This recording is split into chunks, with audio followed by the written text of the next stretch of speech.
একজন সফল ইউটিউবার হতে হলে আপনাকে অবশ্যই জানতে হবে ইউটিউবের কাজের পদ্ধতি সম্পর্কে।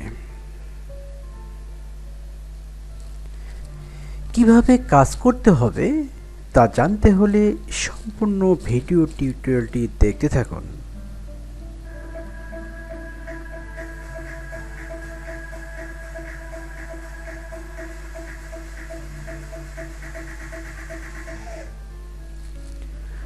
প্রথমত আপনাকে অবশ্যই ধৈর্যশীল হতে হবে।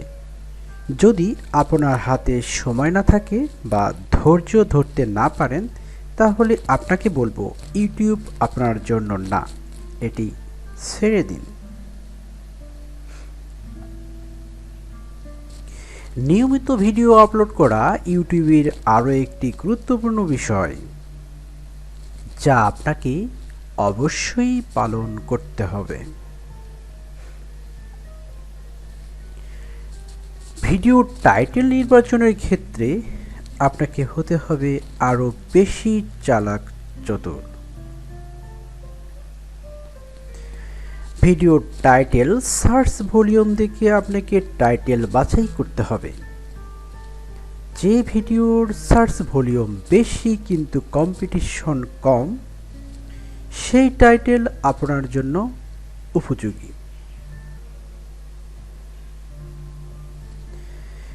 কখনো বেশি কম্পিটিশনের টাইটেল আপনার ভিডিওতে ব্যবহার করবেন না, এতে করে আপনার সফলতার সম্ভাবনা খুব কম থাকে।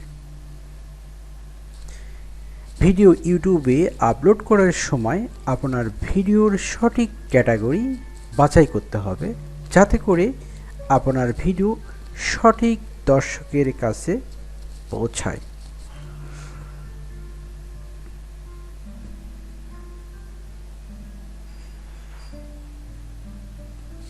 আপনার ভিডিওর জন্য ভাইরাল ট্যাগ ব্যবহার করতে হবে, যাতে আপনার ভিডিও ভাইরাল হয়।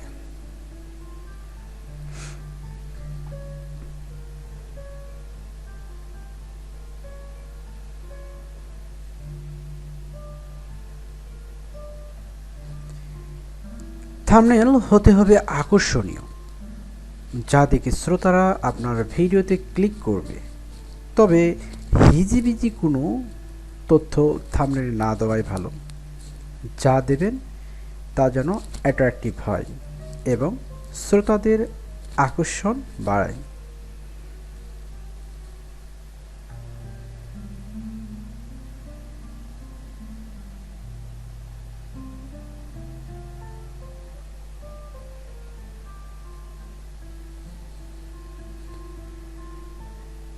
একটা ভালো থাম্বনেল আপনার ভিডিওকে র্যাঙ্ক করতে সাহায্য করবে।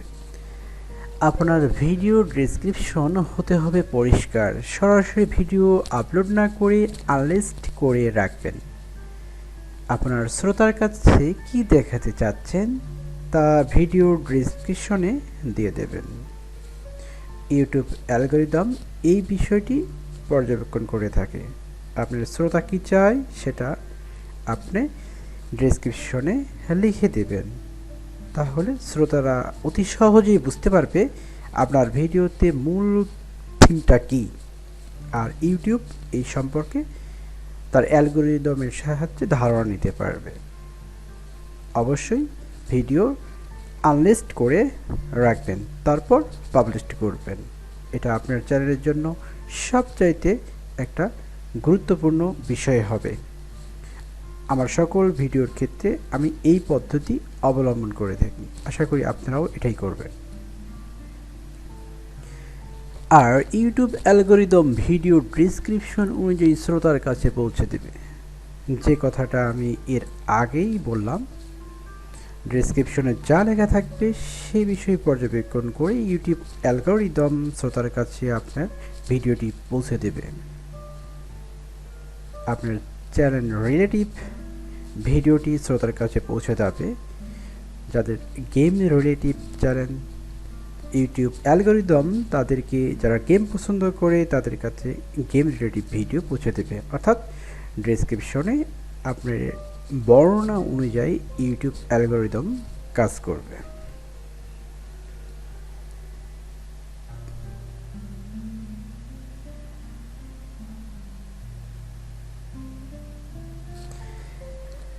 আপনার ভিডিও ডেসক্রিপশনে অবশ্যই হ্যাশট্যাগ ব্যবহার করবেন 3 থেকে 4টি।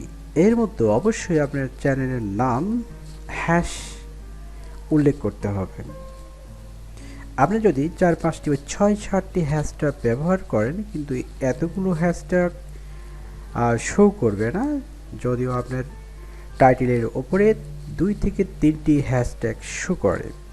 তো হ্যাশট্যাগের মাধ্যমে আমরা যে কোনো ভিডিও বা যে কোনো চ্যানেলে প্রবেশ করতে পারি একটা ক্লিকের মাধ্যমে। আপনার ভিডিও ডেসক্রিপশনে মেনশন মেনশন ব্যবহার করুন। মেনশন ব্যবহার করে আপনার যে কোনো বড় চ্যানেলকে টার্গেট করে ভিডিওটি পাবলিশ করবেন। এতে আপনার ভিডিওটি ফ্রি প্রমোট করার সুযোগ পাবেন, যা আমি নিজে করে থাকি। এবং ইউটিউবে ভিডিও যখন আপলোড করবেন at the rate mention show করে। ট্যাগ সেকশনে ভাইরাল ট্যাগ ব্যবহার করবেন। আমরা যে ট্যাগগুলো ব্যবহার করি সেগুলো যদি ভাইরাল ট্যাগ না হয়ে থাকে, আমরা সার্চ করে দেখব কোন ট্যাগগুলো ভাইরাল। আমরা ভাইরাল ট্যাগগুলো আমাদের ভিডিওতে ইউজ করব, সেক্ষেত্রে আমাদের ভিডিও ভাইরাল হওয়ার সম্ভাবনা থাকে।